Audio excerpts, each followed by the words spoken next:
You know that friend who always cancels plans? The one who's sick again, tired again?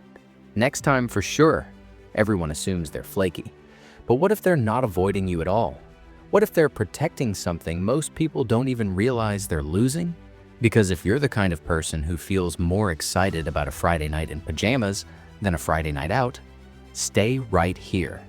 This video is about to feel uncomfortably accurate. Today, we're breaking down the psychology of people who love staying at home, the ones society calls boring, but science calls something very different. Here's what most people get wrong. Extroverts recharge by being around people. Their energy comes from noise, movement, chaos. But introverts and people who crave solitude work in reverse. Every conversation, every gathering, even the fun ones, slowly drain their battery. And home is the only charger that actually works. Psychologists call this optimal arousal theory. Some nervous systems need more stimulation to feel alive. Others need less to feel okay. So if you feel overwhelmed where others feel energized, that's not laziness, that's biology.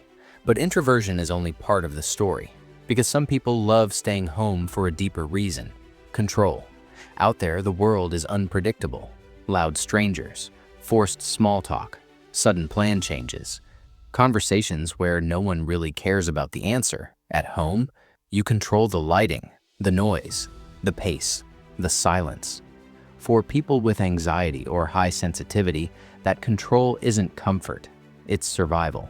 And here's something most people never hear. Research shows that people who enjoy solitude tend to be more creative, more introspective, and better at problem solving. Staying home isn't doing nothing. It's where ideas actually form. Not in a crowded bar, but in a quiet room with a book, or a spiral of thoughts at 2 a.m. that turns into clarity by morning. And yet, society keeps selling the same story. Go out, be seen, document everything, live your best life. But what if your best life is a documentary, warm food, and zero obligations? That's not sad, that's self-awareness. Now, this matters. Because not everyone stays home for healthy reasons. For some, it's social anxiety. For others, it's old wounds or depression whispering, why bother? And that's where home becomes dangerous, because it can be a refuge or a cage. So here's the real question. Do you stay home because it restores you, or because leaving feels too heavy? One is peace, the other is hiding. But for those who genuinely love staying in, they're not missing out. They're just living differently.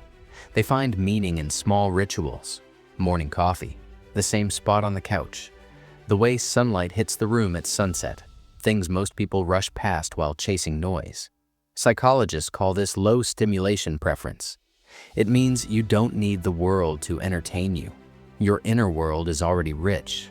So if you turn down invitations without guilt, if a solo Saturday actually makes you happy, if you'd rather rewatch your comfort show than make memories for social media, you're not broken. You're wired for depth over noise, peace over performance. Now tell me, do you genuinely prefer staying home, or do you think we're all just making excuses? And if this video felt a little too accurate, the next one will hit even harder. Click it. You'll finally understand why you are the way you are.